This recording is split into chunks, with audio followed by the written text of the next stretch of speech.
Можно ли вообще заработать на детях? Получаю я зарплату, да, получаю достойную зарплату. 400 тысяч– это усыновление, да? Мне очень невыгодно заниматься приемным родительством. Все же говорят, что это ваша зарплата. Вы не обязаны тратить ее на ребенка. 10 тысяч просто уходило за 2 дня. Я не имела права детские деньги тратить на частное поручение. Ребенок государственный, правильно? Это не ваши дети, это дети казенные. Собственные дети. У вас все бесплатно. 36 500 примерно. Сейчас учу жить заново с 3 детьми. Только денег не хватает. От 15 там, до 20 с небольшим тысяч рублей. У нас нет ни выходных, ни отпусков, ни больничных. Сколько ты получала и сколько ты, ну, грубо говоря, тратила? Но не меньше 150, потому что ты не знаешь, что завтра будет. А что это были за деньги? Не из-за денег мы берем детей, рассчитывать на себя. Друзья, всем привет! Вы на неравнодушном канале. Сегодня мы поговорим с вами на очень горячую тему, которая волнует многих моих зрителей. Сколько зарабатывают приемные семьи? Сотни комментариев вы пишете мне под видео. И очень многие обвиняют приемных родителей в том, что они зарабатывают миллионы и при этом еще умудряются просить деньги на дополнительные нужды. Эти комментарии вы видите прямо сейчас на экране. Сегодня в этом выпуске вы узнаете точные цифры выплат приемным родителям. Подписывайтесь на мой канал, ставьте лайк и обязательно оставляйте свои комментарии. Первая приемная семья, которая подробно рассказала о выплатах и льготах, это была приемная семья Гавриловых. Историю этой семьи вы можете посмотреть в последних моих 2 фильмах или во всплывающем окне. Очень многие зрители осуждали Игоря и Светлану за то, что якобы они взяли детей из-за денег. Давайте послушаем вместе их интервью. Свет, Игорь, очень важный вопрос по поводу денег. Вы можете рассказать? Могу. Вот вы же, у вас статус какой? Вы Мы приемная? приемная семья. Приемная Да, мы семья. получаем зарплату. Так, Мы работаем 24 на 7. так. У нас нет ни выходных, ни отпусков, Угу. ни больничных. Получаю я зарплату, да, получаю достойную зарплату, я считаю. А сколько приемные родители вот в Московской области получают? У нас в Московской области зависит от группы здоровья детей. Если ребенок первой, второй группы, родители науки получают 9200 за этого ребенка. Это его зарплата. Если у ребенка третья, четвертая, или пятая группа, Да. паллиативная, да, там зарплата, да, 25 тысяч. На ребенка. Да, На одного да, родителя. одного родителя. Если вот какая Сарина у нас, например, я получаю зарплату, папа у нас не получает зарплату на этого ребенка, потому что папа прописан в другом районе. Новый уже закон, соответственно, зарплата идет только на Московскую область. Только тех, кто живет и прописан здесь. Идите, если за Московскую область. Если ты ребенка приводишь из другой области, зарплата у тебя 3000. Так. И сколько в общей сложности у нас получается? В общей сложности папа у нас получает зарплату 87 тысяч В месяц. В месяц. Да. 180 тысяч получается на 5 детей. Ну, все же говорят, что это ваша зарплата. Вы не обязаны тратить ее на ребенка. Вот как же это? Так она и уходит на детей. Льгот я не вижу, я не хожу, я не выбиваю эти льготы. Я понимаю, что куда бы я ни пришла, вот где бы что-то я не говорила, получаете за них деньги. Вам за них платят. И при этом приходишь в какие-то органы, государственные дети. Да. У вас все бесплатно. Вот у нас двоякое вот это вот понятие, да. Да. Я могу сказать, что этих денег не хватает. Ни пособий, ни зарплаты, которые приходят, да. У нас все уходит в семью. Единственное, что у нас большой платеж, это вот за этот дом, который мы опять же взяли для того, чтобы было комфортно детям. Потому что нам с мужем достаточно было бы и двухкомнатной квартиры от силы, да, да и в однушке бы поместились. Нам тоже говорят, вот вы взяли дом. Я говорю, вот поверьте, я в том возрасте, Вы взяли дом в ипотеку, да? у нас не ипотека, у нас аренда с правом выкупа. Все, на 15 лет мы попали в это, говорю, вляпались. То есть каждый месяц вы сколько должны платить? До 4000. Понятно. Давайте разбираться, какие формы устройства детей-сирот в семьи существуют и какая разница выплат каждой категории граждан. В этом вопросе мне помог разобраться юрист Союза приемных родителей, отец 15 детей Мстислав Градиский. Но начать наш разговор мне бы хотелось с такого вопроса, с простого, чтобы все люди разбирались, какие формы устройства детей, оставшихся без попечения родителей, существуют вообще. Ну, смотрите, самая главная приоритетная такая форма семейного устройства, это прописано в законе, что она приоритетная, Мгм. это усыновление, ну или удочерение, если это девочка. То есть обычно, конечно, наше государство, наши органы опеки, они стараются, чтобы дети попали в семью именно по этой форме устройства. Ну, по сути, эти дети, они приравниваются в итоге к детям, рожденным по количеству. Наверное, на первом месте это опека. То есть это назначение человека законным представителем ребенка, чтобы ребенок у него жил в семье и получал от него защиту правовую, там, имущественную и так далее. Да. Вот, и в свою очередь опека, она бывает безвозмездная, так называемая, и бывает опека по договору, в том числе договору о приемной семье. Это тот случай, когда тот же самый опекун с теми же самыми полномочиями, с теми же самыми обязанностями, он, ну, по сути, оказывает услугу государству по гражданско-правовому договору о приемной семье. То есть в нем расписываются права, обязанности опекуна. Вот. Ну и, соответственно, за эту работу человек получает определенное вознаграждение. Вот. И также есть еще такая форма устройства, ну, это даже, скажем так, под вопросом, является ли это формой семейного устройства, потому что есть там нюансы. Это патронатное воспитание. Получается, что эта форма, она устанавливается на уровне каждого региона самостоятельно, и есть везде свои нюансы, которые как раз позволяют говорить о том, что не всегда это можно рассматривать как форму семейного устройства. То есть основные формы – это опека, усыновление и приемная семья. Ну, приемная семья, да. Семья, которую я покажу вам сейчас, за 2 года нахождения детей в семье использовала почти все формы устройства. Начинали они с опеки, потом стали приемной семьей, и совсем недавно Валерия усыновила 2 своих детей. Живут они в Перми.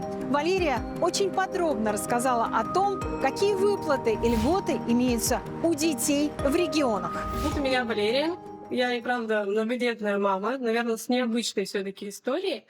Вообще, мы с супругом мечтали, точнее, усыновить мечтала я, взять ребенка из детского дома.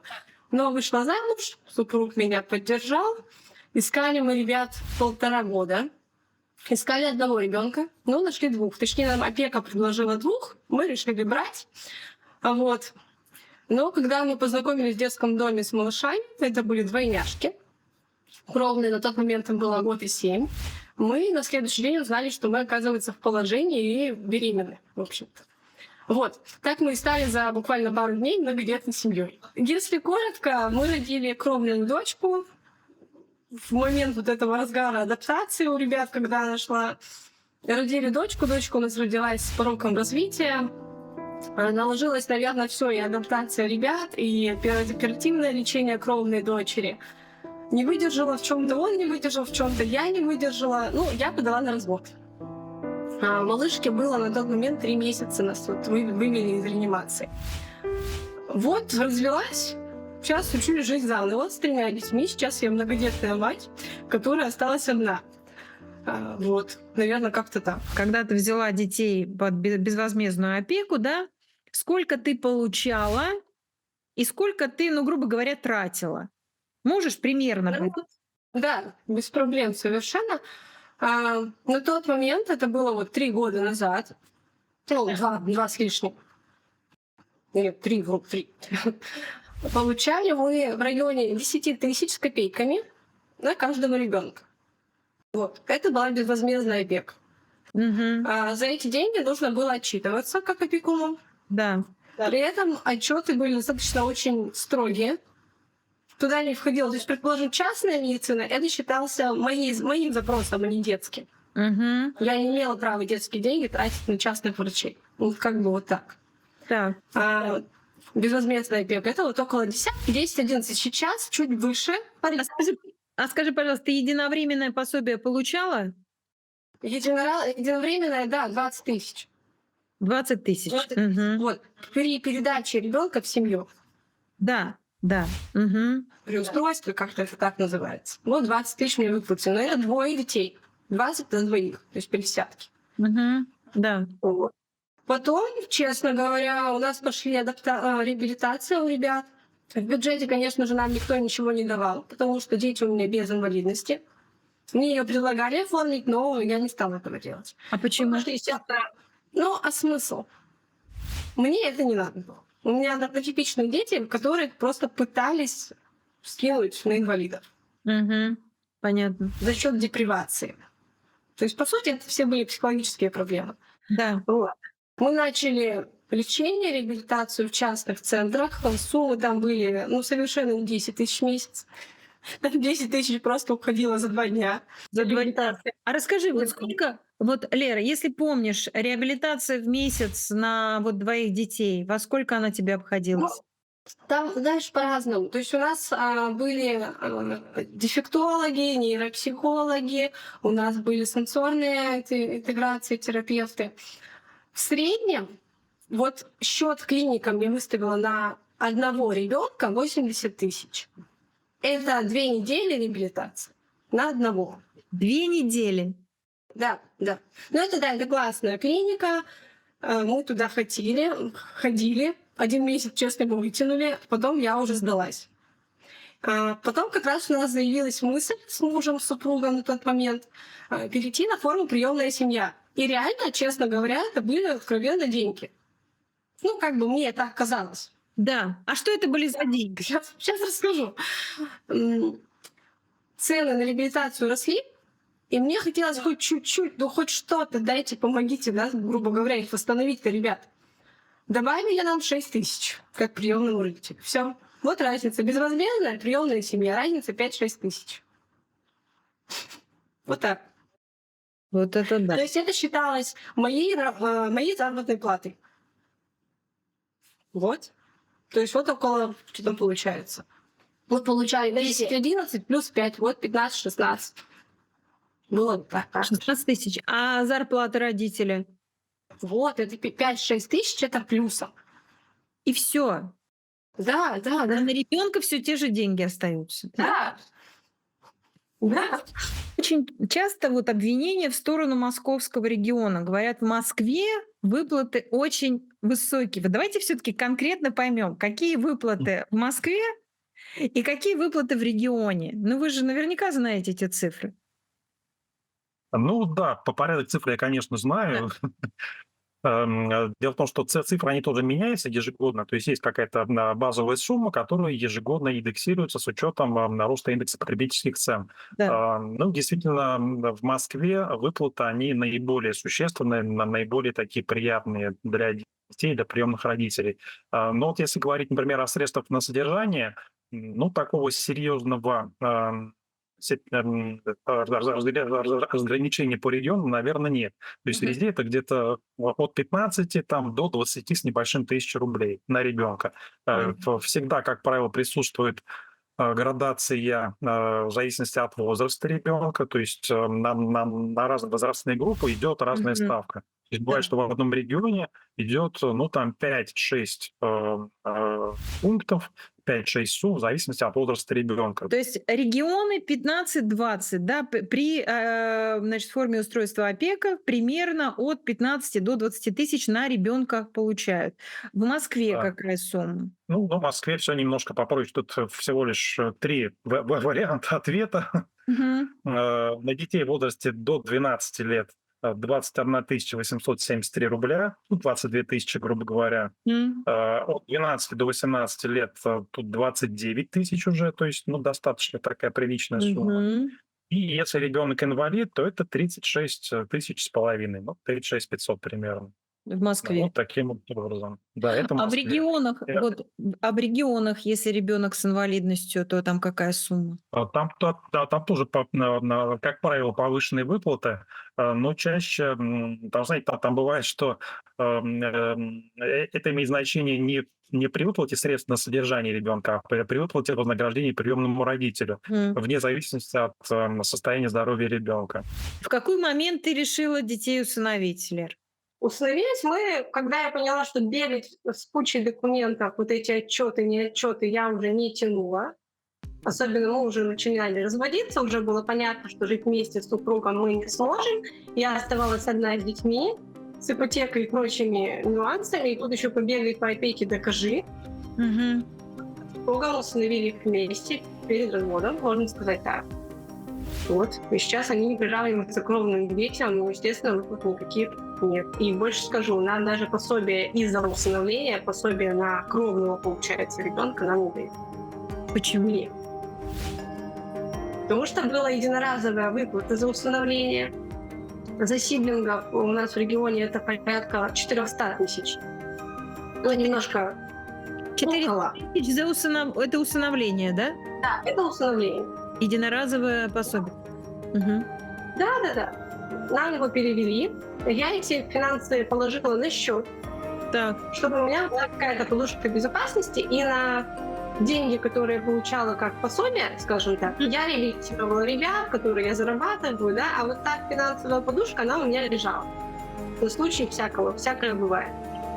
А когда пришло время, младшей мне исполнилось 1,5 года, я пошла подавать на пособие, мне пришел отказ, и так и написано, у вас на счету есть эта сумма, вы считаетесь богатым человеком, и вам не положено. Вот так. Хэппи-энд. Нет, я думаю, что, Лера, надо как-то с этим надо разбираться. Ну, мы написали жалобу на имя президента Российской Федерации нашей. Мгм. Мгм. Ну, вот пока ждем. Но есть еще какое-то единовременное пособие, да? Мгм. Еще Да, есть при какое-то любой форме устройства ребенка в семью, неважно, опека, это приемная семья, либо усыновление, предусмотрена единовременная выплата. Вот тоже там базовая стоимость, она была одна, в законе ежегодно она индексируется, 24 604 рубля. В 2024 году вот такая сумма. Если речь идет об усыновлении, и человек усыновляет ребенка-инвалида, либо усыновляет ребенка старше 7 лет, либо Мгм. усыновляет одновременно братьев и сестер, там выплата уже значительно увеличивается, вот эта единовременная. Там, Ага. сейчас скажу, вот на сегодня 188 тысяч рублей на ребенка. Ага. Это федеральная выплата, но Да. это вот именно при усыновлении такая повышенная, если особой категории ребенок. Инвалид, Да. возраст старше 7 лет, либо братья и сестры одновременно. Если ты берешь ребенка под опеку, то он называется государственным. Все равно ребенок государственный, правильно? Ну, Казенные, как нам говорят, это не ваши дети, это дети казенные. что получают родители, которые решили усыновить ребенка? Так, ну, те, кто решил усыновить ребенка, они сразу должны понимать, что практически всех бонусов, льгот, связанных с принятием ребенка в семью, они лишаются. То есть, ну, грубо говоря, они берут ребенка, теперь их ребенок, и, соответственно, это теперь их финансовая проблема. То есть Да. дальше им государство особо ничем больше не помогает. Ну, исключение это, опять же, город Москва. Сейчас я отдельно на этом остановлюсь. Мгм. Да. То есть что у нас при усыновлении? Ну, это вот та же самая единовременная выплата при любой форме устройства ребенка в семью, плюс в каждом регионе, ну, не в каждом, но во многих регионах есть еще местные свои выплаты, где-то не очень существенные. Ну, например, в Московской области там 30 тысяч на усыновленного ребенка, единовременная выплата от Да. губернатора. В Москве там что-то в районе 100 с чем-то тысяч, такая же выплата. Где-то в регионах это представляет как местный материнский капитал. Суммы Мгм. тоже бывают разные, там где-то там до 250 тысяч доходит, там где-то там меньше, где-то больше. Но, в общем, в каждом регионе какие-то дополнительные единовременные выплаты, они всегда практически присутствуют. Вот. Дальше, в общем-то, все, государство ребенку усыновленному уже ничего не должно. Исключение это Москва, которая всем детям, которые усыновляются на территории города Москвы, Мгм. либо детям, которые из Москвы куда-то уехали и там усыновились, то есть, ну, Да. своим, скажем так, детям московским, Москва до достижения совершеннолетия продолжает выплачивать деньги. Обманул, Московская область тоже. Но Московская Мгм. область, она оплачивает Мгм. фиксированную, ну, такую символическую сумму, там 10 тысяч рублей в месяц на ребенка. Да, в Москве суммы ощутимо больше, то есть там выплачивается, по сути, те же суммы, которые выплачиваются опекаемым детям на содержание, то есть в Да вы зависимости от что? возраста. Там Ага. тоже от 20 с чем-то до 30 тысяч проходит. Ежемесячно. Да, да. Лера, скажи, пожалуйста, сколько ты сейчас примерно в месяц тратишь на детей? Ну, ты же наверняка все равно ведешь бюджет. Примерно хотя бы можешь сказать? Ну, не меньше 150, это точно. Вот вообще наше содержание, скажем так, семьи. Не меньше 150. Ну, вот это совсем. То есть сейчас у меня дети посещают остеопата, это вот главное у нас, и скэнер-терапия. Без этого мы пока не живем, потому что малыши у нас до сих пор, они нестабильны. У нас куча проблем со старшей дочерью, у нас у сына глаза в минусе в диком, но мы реабилитируемся последней. Следующая форма устройства — приемная семья, да? Вот что с приемной семьей? Вот всегда говорят, приемная семья — это прям, ну вообще.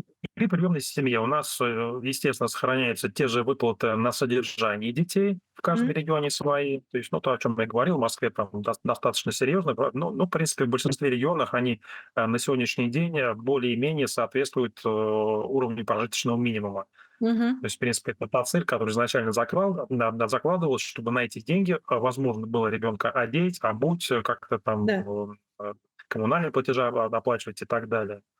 Вот. И плюс по договору о приемной семье приемный родитель, либо оба приемных родителя, тоже в каждом регионе ситуация своя разная, получают вознаграждение за оказание своих услуг. Вот. И тоже в каждом регионе подход разный. То есть где-то у нас, например, в регионах категорически не оформляют приемную семью на двоих родителей. То есть говорят, что опекуном приемного родителя может быть только один, а второй, там, например, папа, он зачастую оказывается даже, Да. ну, не может называться законным представителем ребенка, не может там в школу на собрание Мгм. сходить, ребенка Мгм. из сада забрать, там, в больницу сводить и так далее. То есть такой момент. Вот в Московской области по, опять же, местным правилам, которые в каждом регионе утверждаются, приемными родителями по договору становятся оба родителя сразу одновременно.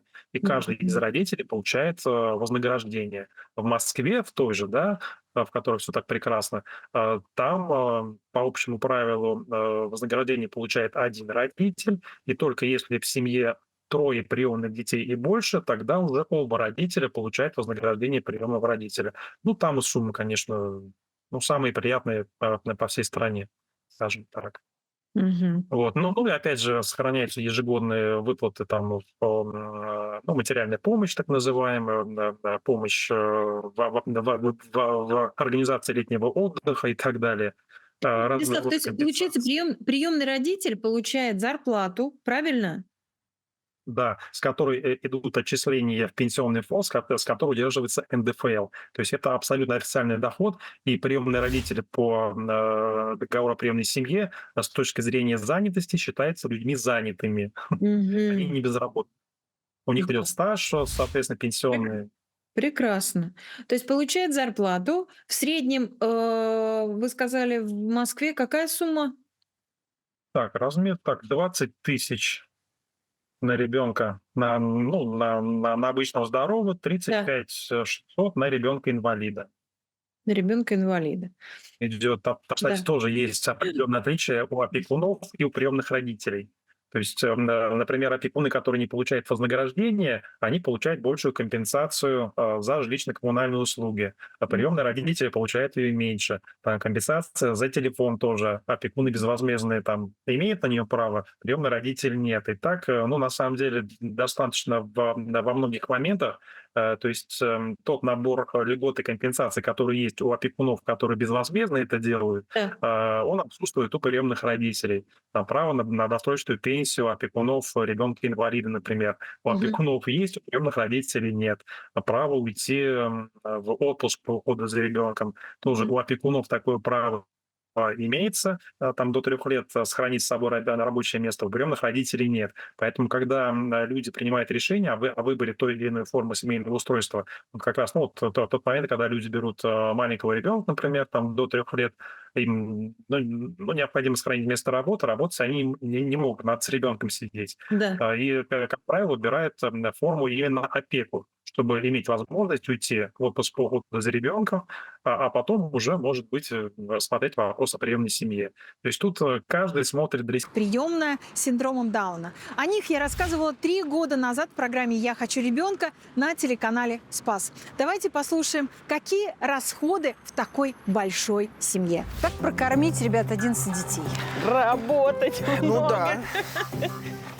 Это в общем, вопрос, это- это вопрос, который интересует, думаю, всех зрителей. Ну всех юных зрителей, которых это интересует, хорошо учиться, Так. чтобы потом хорошо работать. Вот, мне кажется. Ну, на самом деле, даже не на еду в основном уходят деньги. педагогов Деньги уходят на педагогов, конечно, и на помощников. Как раз для того, чтобы потом, когда эти дети вырастут, уже можно было спокойно выдохнуть и Чтобы они сами себе заработали. позволить им зарабатывать самостоятельно. Очень часто родителей, приемных родителей обвиняют в том, что они берут детей с инвалидностью из-за выплат. И вот Ну, я я не могу вам не я сейчас задать пытаюсь этот вопрос. посчитать. Да, да, вот Пенсия одной Веры, например, вместе с моей доплатой, это там, сейчас я скажу, 12-24, в общем, около 30 тысяч. Мгм. Ну, это 3 прихода логопеда, ну, правда, на всех, там, ну, Да. там, с кем она занимается. Мгм. Ну, вот. То есть 30 тысяч в месяц. Ну, это пенсии, да. Там вообще-то это много, потому что до того, как у нас появился ребенок с инвалидностью, на всех Мгм. детей, их Мгм. было 8, получается. Около 15 тысяч у меня было всех выплат на всех детей. Это очень важный вопрос, вопрос денег, вопрос вот этих финансовых затрат, да, на то, чтобы прокормить такую большую семью. Ну, Это вот, может, к папе даже. Вот, 1500? Да почему же? Ну, типа того, да. Нет, ну, смотрите, один поход в магазин, так, чтобы прям Да, вот вот холодильник это, да. наполнить, ну, это 1015. На 2 дня.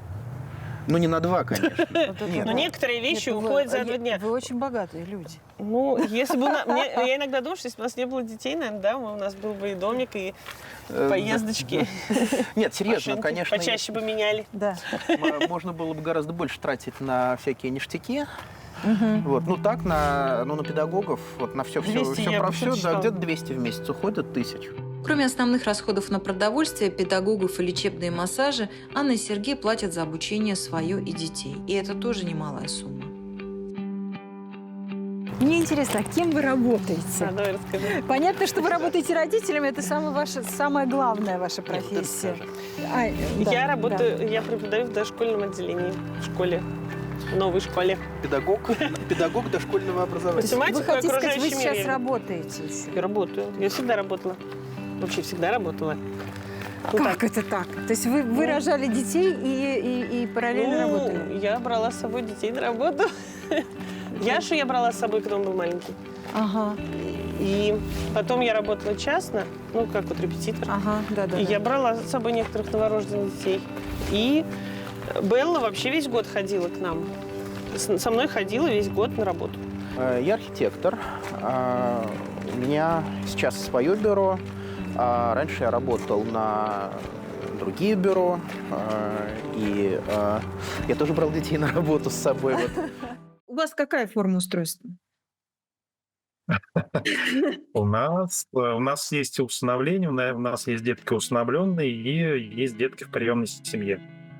И дети в Ну, приемной. в основном это приемная семья, наверное, вот так. У нас сейчас в приемной семье 5 детей. Стеслав, этих денег вам хватает для того, чтобы этих детей воспитывать, не знаю, поднимать и все? Ну, смотрите, Обучать. я, наверное, начну с того, что наше приемное родительство начиналось не в Московской области, где мы проживаем сейчас, оно начиналось в Пензе. Вот тогда денег не хватало категорически, вот прямо вот от слова совсем. То есть выплаты были абсолютно несерьезные. Сейчас ситуация изменилась в лучшую сторону, тогда вообще не хватало. То есть у нас просто друзья, знакомые крутили пальцем у виска, зачем мы на себя вот это все повесили. А мы тогда, да, ну так получилось, что мы взяли за короткий период времени на 5 подростков в семью, там, ну, невозможно было их не взять, мы их знали, там детский дом сгревали. Мгм. Вот, и выручало только то, что я, ну, уже в то время я был достаточно хорошим, известным в городе юристом, востребованным, Мгм. работал с утра до ночи без выходных, без отпусков, то есть я никогда не был в отпусках. То есть выручало, наверное, только это. И супруга умудрялась тоже при всем том количестве детей и при всем том объеме домашних забот, она тоже умудрялась как-то хотя бы время от времени выходить на работу. То есть вот только это, наверное, спасало, но было Мгм. безумно тяжело. Когда мы приехали в Московскую область, ну, скажу откровенно, стало существенно проще, потому что в Московской области поддержка приемных семей, ну, намного ощутимее, чем в Мгм. провинции, в регионах. Но все равно я не уверен, что этих денег нам хватало бы. Мы, скажем так, мы всегда тратим то, что нам выделяется на содержание, добавляем свои. Ну, тут, знаете, тут все зависит, наверное, от подхода, насколько кто готов вкладываться в детей, насколько кто хочет их там повкуснее покормить, куда-то Да, сводить, покрасивее конечно. одеть, им купить Да. там гаджеты и так далее, и так далее. Поэтому, ну, не знаю. Ну, скажем так, нам не хватает, если говорить о том, что конкретно о нашей ситуации, что ну, тут, ну, понабрали детей и сидим тут Да. за их счет живем, вот мне абсолютно невыгодно. Мне, как практикующему юристу с большим стажем работы, 25 лет стажа работы, мне очень невыгодно заниматься приемным родительством. Мне гораздо проще было бы уйти работать там в какую-то большую серьезную организацию, Да. и я бы жил там. Знаете, я приходил с работы, я бы отдыхал. А у приемных родителей у них нет отпусков, у них нет выходных, у них нет ничего. Они выполняют свою функцию трудовую 24 часа в сутки, 7 дней в неделю, круглый год. Друзья, если вы хотите посмотреть более подробно интервью Мстислава и Валерии, то подписывайтесь на мой Бусти. Там теперь я буду публиковать все свои неизданные материалы. Так что будем всегда на связи. Друзья, мне очень интересно, посмотрев этот выпуск, какой вывод сделали вы? Можно ли заработать большие деньги, будучи приемным родителем? Подписывайтесь на мой канал, обязательно пишите комментарии, и если вам понравился этот выпуск, поставьте лайк.